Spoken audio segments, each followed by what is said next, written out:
The single biggest social mistake you can make with an avoidant person, the one behavior that triggers their deepest fears and pushes them away more effectively than any other misstep, the action that confirms every defensive belief their wounded system holds about relationships and intimacy, isn't being too emotional, isn't asking for too much, isn't even pursuing them when they withdraw, though all of these contribute to their discomfort. The catastrophic mistake that destroys any chance of maintaining their attraction and respect is making them your entire world, organizing your entire social life around them, abandoning your friends and your interests and your independent identity to focus exclusively on them and on the relationship, essentially merging your life into theirs in ways that eliminate the space and the separateness that their attachment style desperately needs to feel safe enough to maintain connection. When you make the avoidant person the center of your universe, when you drop your friendships to spend all available time with them, when you lose yourself in the relationship and make them responsible for your happiness and your social fulfillment, when you become the dependent clinging presence that their childhood experiences taught them to fear and to flee from, you trigger every wound, every defense, every terror about engulfment and loss of self that their system is organized to protect against, and they will withdraw from you with prejudice, not because they don't care about you, but because you've become the embodiment of their deepest fear. The person who needs them so much that being with you means losing themselves. The relationship that demands merger rather than allowing maintained individuality. The dynamic where your identity has dissolved into them in ways that create pressure and obligation, and the suffocating feeling of being responsible for another person's entire emotional and social world. The paradox that destroys most relationships with avoidance is this: the more you make them your everything, the more they feel like they're being consumed, and the faster they run.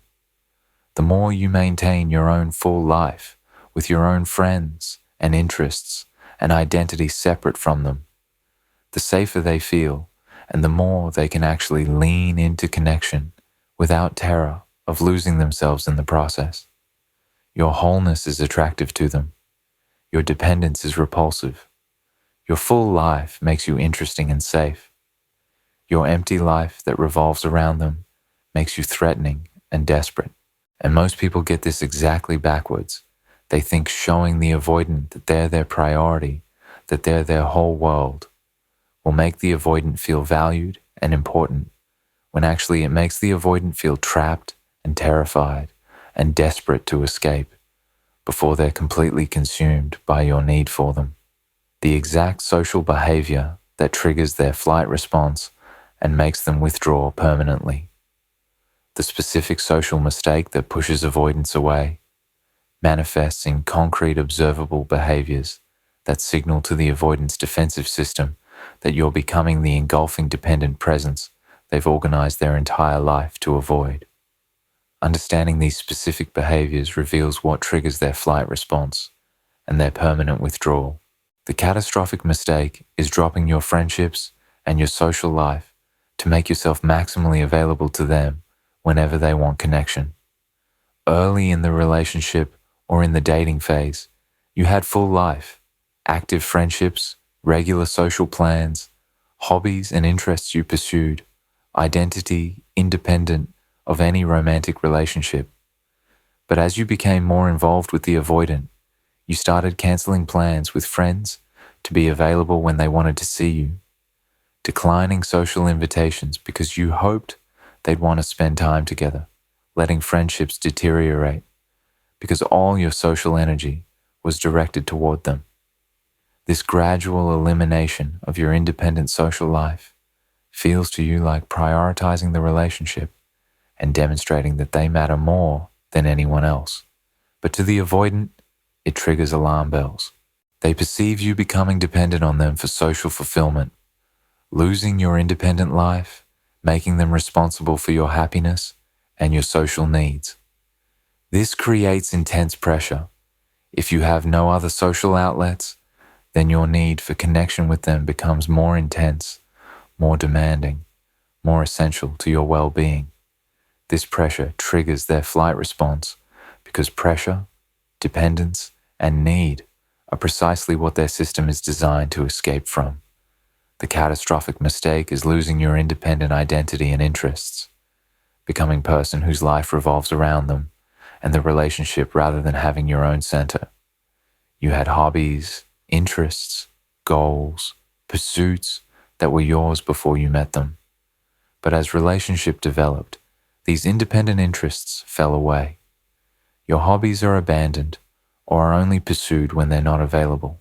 Your goals become secondary to relationship goals. Your interests become shared interests rather than independent pursuits. Your identity becomes person in relationship with them rather than full person who also has relationship. This loss of independent identity triggers the avoidance engulfment fears intensely. They perceive you losing yourself in them, making them responsible for your identity and your fulfillment. This creates the exact dynamic their wounds taught them to fear. Being in relationship means losing your individual self, means being consumed by merger, means no longer being separate whole person. Your loss of independent identity triggers their terror of losing their own identity through relationship, making them flee from connection that feels like it will erase them through merger with you. The catastrophic mistake is making them responsible for your emotional state, needing them to make you happy, rather than being a person who's generally happy and enriched by, but not dependent on their presence. Before them, you had emotional stability that came from within, from your full life, from your other relationships and pursuits. But as you made them your world, your emotional state became dependent on their behavior. You're happy when they're attentive, devastated when they withdraw, anxious when they're distant, fulfilled only when they're present. This emotional dependence is disaster with avoidance. They perceive that your emotional well-being is their responsibility, that whether you're happy or sad depends entirely on their behavior and their availability. This creates crushing pressure. They feel like your emotional caretaker, like they're responsible for another person's entire emotional state. This responsibility feels like burden, like obligation, like pressure they cannot handle. It triggers their flight response because being responsible for someone else's emotional state is exactly the kind of dependency and obligation their defensive system is organized to avoid. The catastrophic mistake is having no life or plans or interests when they're not available, making yourself always ready and waiting whenever they want connection. When the avoidant needs space, when they're busy with their own pursuits, when they're not available for connection, you have nothing going on. You're waiting for them to reach out. You're available immediately whenever they want you. You have no plans, no activities, no social engagement that exists independent of them. To you, this might feel like being accommodating, being flexible, being ready to connect when they're ready. To the avoidant, it's deeply unattractive and triggering. It signals you have no independent life, that you're waiting around for them, that you're available because you have no other options or interests. This makes them feel obligated to fill your time, pressured to provide entertainment and connection because you clearly have nothing else. It also makes you less interesting. Person with full life is intriguing, mysterious, attractive. Person who's always available with nothing else going on is boring, desperate, unappealing. The catastrophic mistake is seeking constant reassurance and validation from them instead of having solid sense of self and worth independent of their approval. You need frequent reassurance that they care about you, that the relationship is okay, that you're important to them. You need validation of your worth through their attention and their words. You need constant checking in to feel secure. This need for reassurance and validation signals to the avoidant that you're insecure, that your worth is dependent on their approval, that you need them to maintain your sense of self. This dependence on them for your worth and security creates pressure. They feel responsible for maintaining your self-esteem through constant reassurance. It also makes you appear weak and insecure in their eyes, which diminishes attraction. The avoidant is attracted to people who have solid sense of worth, independent of them, who don't need constant reassurance, who have security that comes from within rather than from external validation.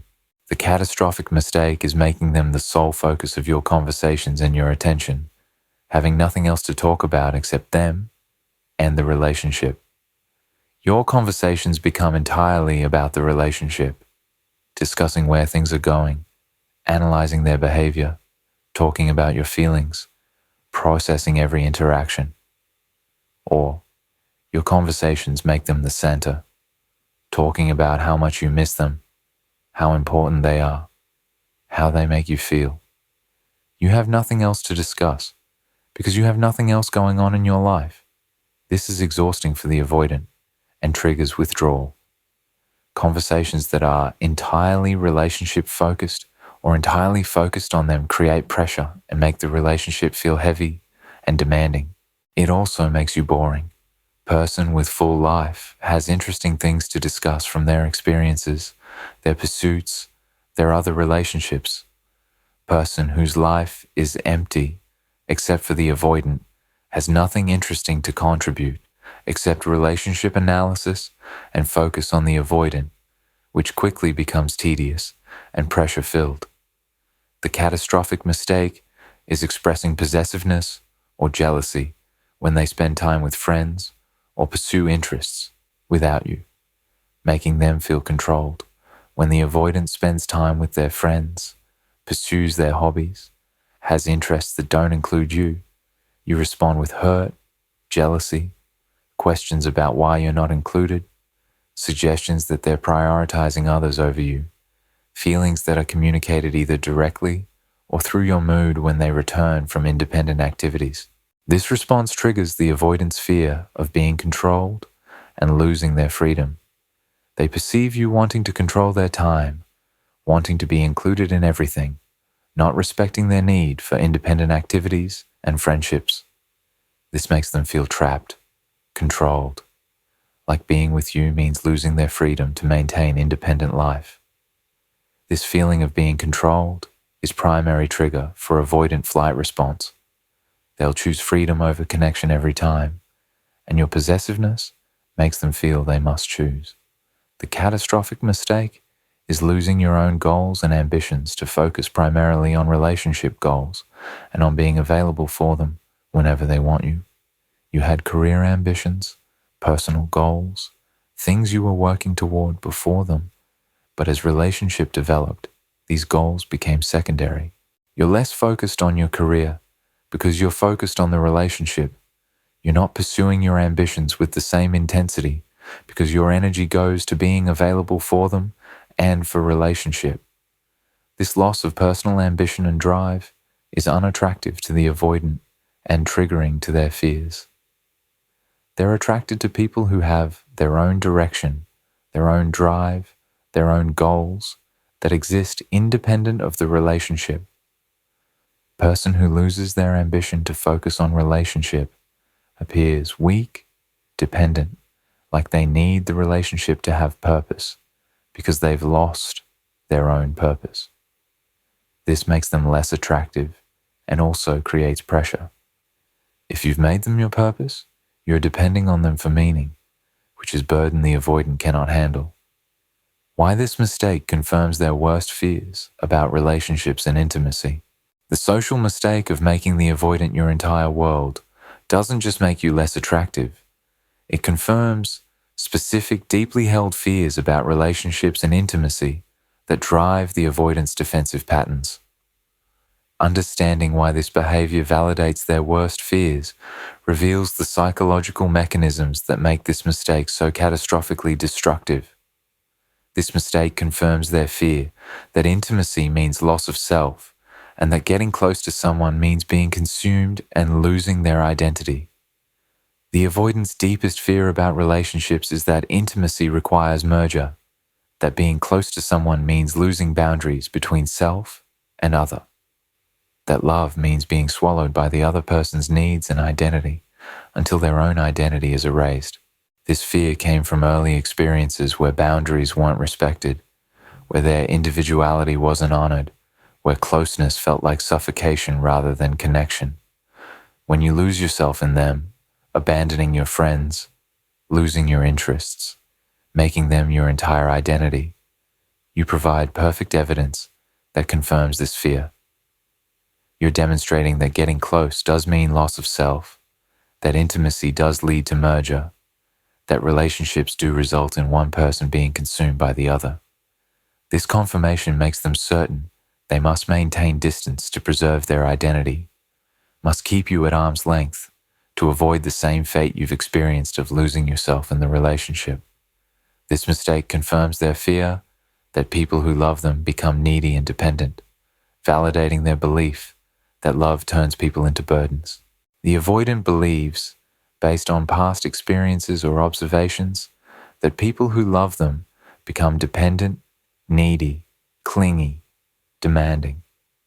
They fear being needed intensely because being needed means being responsible for someone else's well-being, means being burdened with someone else's happiness, means being trapped by someone's dependency on them.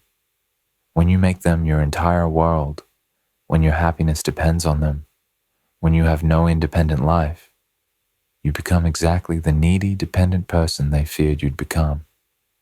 This confirms their belief that letting someone love them means that person becomes burden.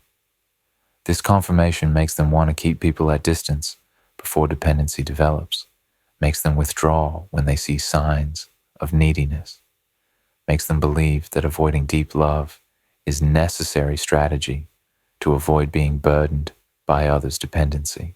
This mistake confirms their fear that relationships are obligations and responsibilities rather than freely chosen connections that enhance life.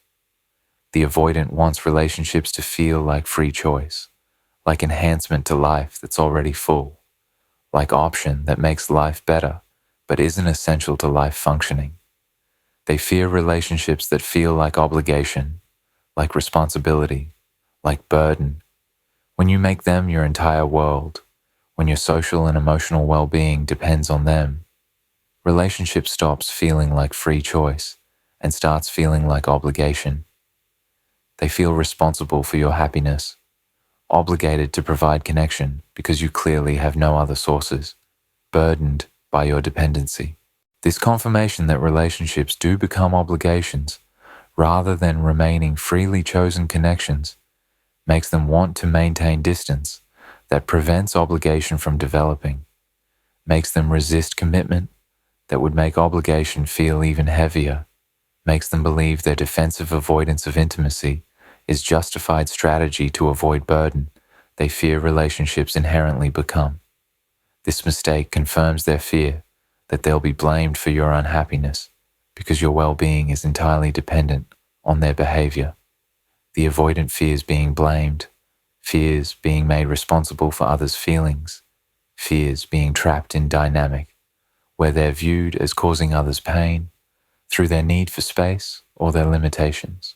When you have no independent life, when your emotional state depends entirely on their availability, they perceive they'll be blamed for your unhappiness when they need space or can't show up in ways you need. If they withdraw for self-preservation and you're devastated because they're your entire world, they'll be the bad guy who caused your devastation. This confirmation that they will be blamed for others' pain makes them want to keep distance that prevents becoming responsible for your emotional state, makes them withdraw when they perceive your well-being is too dependent on them, makes them believe maintaining independence from others prevents the inevitable blame and guilt they fear relationships create. This mistake confirms their fear that love means loss of freedom and that being chosen means being controlled. The avoidant values freedom intensely, freedom to manage their own time, pursue their own interests, maintain their own life.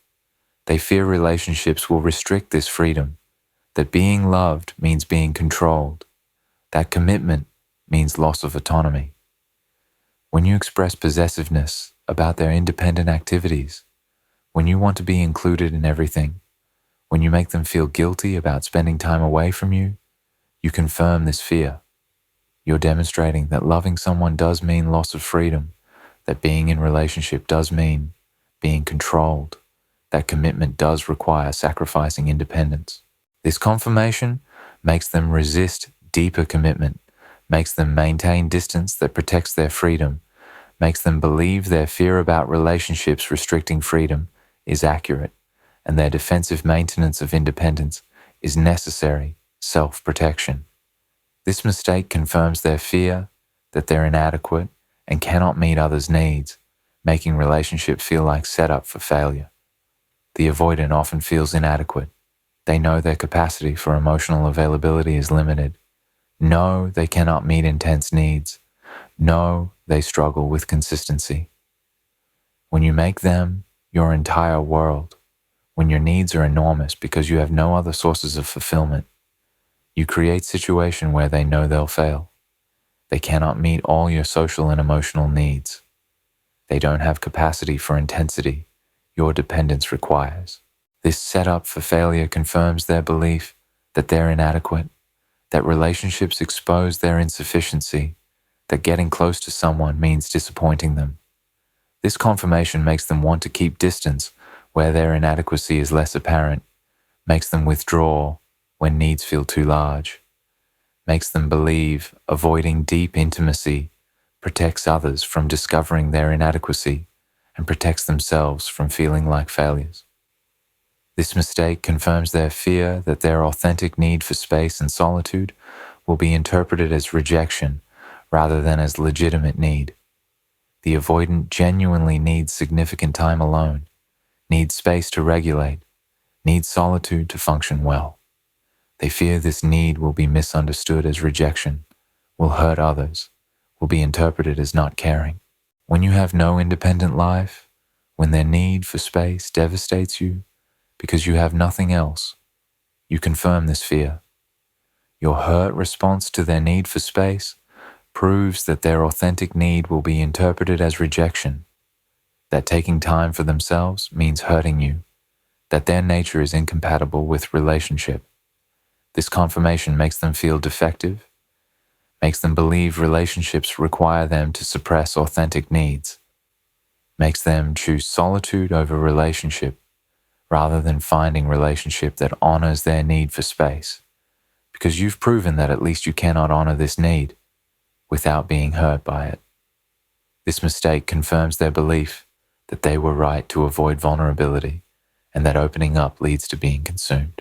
The avoidant might have been tentatively opening up to you, might have been experimenting with vulnerability, might have been considering letting their defenses down, but when they see you losing yourself in them, when they observe your life revolving around them, when they perceive the dependency developing, it confirms their belief that being vulnerable was a mistake.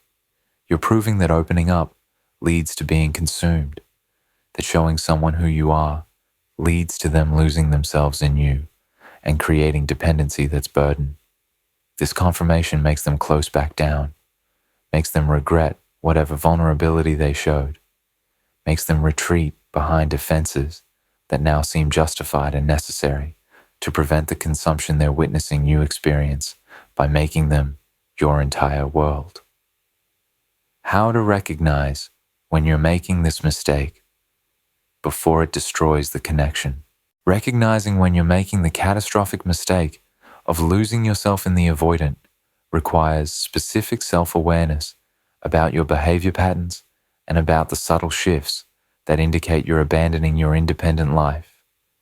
Understanding these warning signs allows you to correct course before the mistake permanently pushes them away. You're making the mistake when you find yourself regularly canceling plans with friends or declining social invitations to be available for them when they might want connection.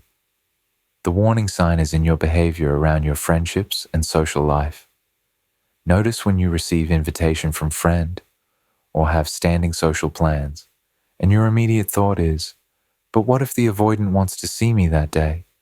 And you either decline the invitation or keep it tentative pending the avoidant's availability. Notice when you're regularly choosing possibility of time with them over actual plans with friends. Notice when friends start commenting that you're never available, that they haven't seen you much, that you've become scarce. These are signs you're deprioritizing your independent social life to prioritize availability for the avoidant. This is the mistake in progress. If you're consistently available for them because you have no other plans, you're signaling your life is empty except for them, which triggers all their fears about dependence and loss of self. You're making the mistake when you realize you have nothing to talk about with them except the relationship or topics related to them because you have no other activities or interests to discuss. The warning sign is in the content of your conversations. Notice when you're trying to think of things to talk about and realize you have nothing from your own life to share. No interesting work stories because work has become just thing you do between seeing them. No hobby updates because you've abandoned hobbies. No friend updates because you've neglected friendships. No interesting experiences because you haven't done anything without them. Notice when your conversations become dominated by relationship analysis. Where is this going? How do you feel about me? Let's discuss what happened yesterday. Notice when they seem bored or when conversations feel flat. These are signs you've lost your independent, interesting life and have become a person whose sole focus is them and the relationship. This is unattractive and triggering to avoidance. You're making the mistake when you notice your mood and your day quality are entirely dependent on their level of attention and availability. The warning sign is in your emotional state's correlation with their behavior. Notice when you wake up and your first thought is checking whether they've texted, and your mood for entire day depends on whether message exists. Notice when they're attentive and available, and you feel happy and secure, and when they're distant or busy, and you feel anxious and upset. Notice when friends can tell whether you've heard from the avoidant based on your mood. Notice when your emotional stability has become dependent on their consistent availability, rather than coming from internal stability and from full life that provides multiple sources of satisfaction. This emotional dependence signals you've made them responsible for your emotional state, which creates pressure they cannot handle and will flee from. You're making the mistake when you find yourself always available immediately when they reach out because you have no other commitments or activities competing for your time. The warning sign is in your schedule and your availability. Notice when they text and you respond immediately always, not because you happen to see it, but because you're always waiting for their contact with nothing else occupying you. Notice when they suggest plans and you're always available regardless of when they suggest, never having existing plans that would require scheduling around. Notice when you're organizing your schedule to maintain maximum availability for them rather than living your full life and fitting them into schedule that's already full.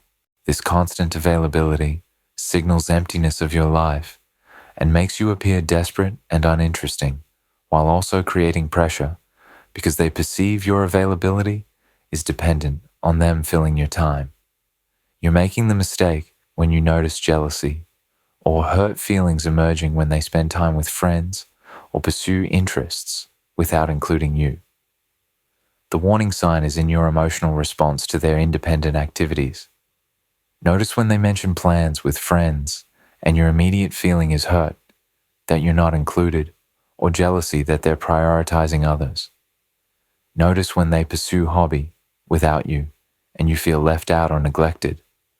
Notice when you're asking questions about their independent activities that are really checking whether you should feel threatened. Notice when they return from time away from you and you're withdrawn or moody, communicating that their independence hurt you.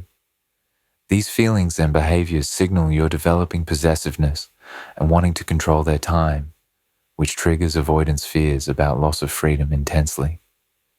You're making the mistake when you realize your goals and ambitions have faded into background while relationship has become your primary focus and achievement. The warning sign is in what you're working toward and thinking about. Notice when you used to have clear career goals or personal ambitions that excited you, and now these feel distant or unimportant compared to relationship. Notice when you're not putting effort into advancement or development in areas that used to matter because your energy goes to relationship. Notice when thinking about future is thinking about relationship future rather than personal future. Notice when you've stopped working toward things that were important to you pre-relationship. This loss of personal ambition and drive signals you've made them, and relationship your purpose, which creates pressure and makes you less interesting and less attractive to avoidants who are drawn to people with their own direction and drive. You're making the mistake when you notice yourself seeking reassurance about their feelings or the relationship status more frequently than feels comfortable or natural. The warning sign is in your need for verbal confirmation and reassurance. Notice when you're frequently asking, "Do you still like me? Are we okay? Where is this going? Do you see future with me?" Notice when you need them to verbally confirm feelings that secure person wouldn't need confirmed constantly. Notice when you're analyzing their behavior for signs of their feelings rather than trusting the connection. Notice when your friends tell you you're overthinking or seeking too much reassurance. This reassurance seeking signals insecurity and dependence on external validation that makes you appear weak and creates pressure for them to constantly manage your insecurity through reassurance they're not naturally inclined to provide. You're making the mistake when friends or family comment that you've changed, that they don't see you anymore, that you seem to have lost yourself in the relationship. The warning sign is in others' observations of you. Notice when people who care about you express concern about how much time you're spending with the avoidant or how little time you have for other relationships. Notice when they comment you're not yourself anymore, that you seem different, that they miss the person you were before this relationship. Notice when they express worry about how focused you are on the avoidant or how dependent you seem. These outside perspectives often see patterns you can't see from inside the situation. If people who know you well are commenting about changes in you that involve loss of independence or identity, this is warning sign you're making the catastrophic mistake of losing yourself in the avoidant. What to do instead that maintains attraction while protecting your own worth? The alternative to making the catastrophic mistake isn't playing games or pretending disinterest. It's maintaining genuine full life that makes you attractive to the avoidant while also protecting your own well-being and identity. Understanding what to do instead reveals the path to healthy dynamic with avoidant or with any partner. Maintain your friendships and social life as priority, equal to the romantic relationship, never canceling established plans to accommodate their last-minute availability. The healthy alternative is keeping your independent social life robust and active. Continue seeing your friends regularly. Honor commitments you've made to others. Decline to change established plans just because the avoidant suddenly has time available. Communicate that you'd love to see them, but you have existing commitment and suggest alternative time. This maintains your attractiveness by showing you have full life and aren't desperately available whenever they want you. It also protects you by ensuring you have social support and fulfillment that doesn't depend on them. This isn't game playing. It's genuinely maintaining important relationships and honoring commitments to others, which is healthy behavior that also happens to make you more attractive to avoidants who fear consuming dependent partners. Continue pursuing your hobbies, interests, and personal goals with the same energy you had before the relationship began. The healthy alternative is maintaining your independent identity through continued pursuit of what matters to you. Keep doing the activities you enjoyed before them. Maintain focus on your career goals and personal ambitions. Develop new skills or interests that intrigue you. Have parts of your life that are yours alone, that don't involve them. This keeps you interesting because you have experiences and growth happening independent of them. It also protects your identity by ensuring you don't lose yourself in the relationship. You remain full person who has relationship, rather than becoming person whose identity is the relationship. This fullness is attractive to avoidants, who fear people who lose themselves in relationships. Maintain your emotional stability independently by having multiple sources of satisfaction and support, rather than making them responsible for your emotional state. The healthy alternative is emotional self-sufficiency that comes from varied life. Your happiness comes from your work, your friendships, your hobbies, your personal growth, your spiritual practice, and also from the relationship. But the relationship is one source among many, rather than the only source. When they're distant or unavailable, you're okay, because you have other sources of satisfaction and connection. When they're present, it enhances your already stable emotional state, rather than creating your stability. This removes pressure from them, because they are not responsible for your emotional state. It also protects you because your well-being doesn't depend on their inconsistent availability. This emotional independence is extremely attractive to avoidants and is also healthy for you, regardless of their attachment style. Be genuinely busy with your own life and activities, making them need to schedule time with you, rather than always being immediately available.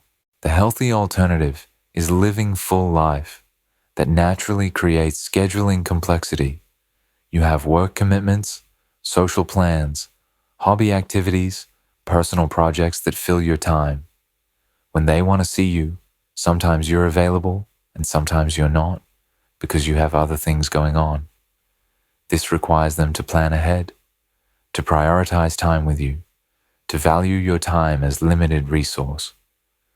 This creates healthy dynamic where both people are choosing to make time for each other, rather than one person always being available, because they have nothing else.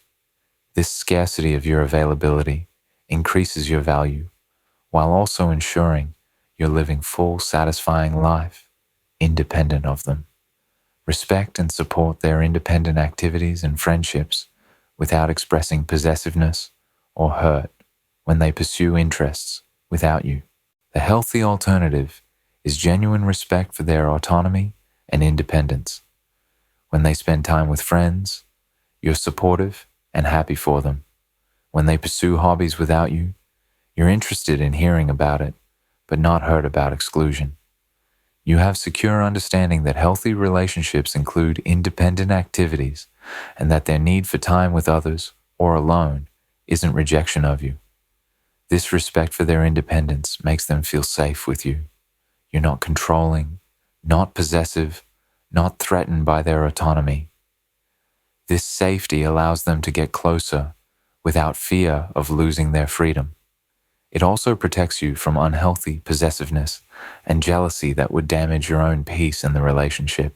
Maintain your confidence and self-worth internally, rather than seeking constant reassurance from them about their feelings or the relationship status. The healthy alternative is solid self-worth that doesn't require external validation. You know your worth, independent of their recognition of it. You trust the connection without needing constant verbal confirmation. You can tolerate some ambiguity about where things are going without needing to nail down specifics constantly. You trust your perception of their interest and investment through their actions rather than needing words. This confidence is extremely attractive to avoidants and creates comfortable dynamic where you're not pressuring them for reassurance they're uncomfortable providing. It also protects you by maintaining self-worth that isn't dependent on their validation. Be person who enhances their life rather than person who needs them to have a life, showing them that relationship is choice, not necessity. The healthy alternative is being person whose life is already full and satisfying, and relationship with them makes good life even better, rather than creating life that would be empty without them. This demonstrates that you're choosing them because you want them, not because you need them, that you're with them because they enhance already good life, rather than because you're dependent on them for happiness. This removes pressure and makes them feel chosen rather than needed, which is far more attractive to avoidance. It also protects you by ensuring your well-being doesn't depend on relationship that might be inconsistent or might end, giving you stability regardless of relationship status. Set and maintain boundaries about treatment you'll accept while remaining warm and engaged when they're meeting those standards, creating dynamic that's inviting but not desperate. The healthy alternative is having standards you enforce while being genuinely warm person when standards are met. You're clear about what you need: consistency, respect, honesty, and you enforce consequences when these needs aren't met, while also being warm and engaged when relationship is meeting your needs. This creates dynamic where you're attractive and inviting while maintaining self-respect, where you're available for healthy connection while unavailable for connection that doesn't meet your standards. This balance of warmth and boundaries is attractive to avoidance while protecting you from accepting treatment below your worth. You remain whole person with full life, clear standards, emotional stability, respect for their autonomy, confidence in your worth, and genuine warmth for them when they show up in ways that meet your needs. And this combination of independence and warmth, of fullness and availability, of standards and flexibility, creates the only dynamic where relationship with avoidant has chance of being healthy, while also protecting you from losing yourself in someone whose patterns might prevent them from ever being capable of meeting you in a healthy, reciprocal partnership.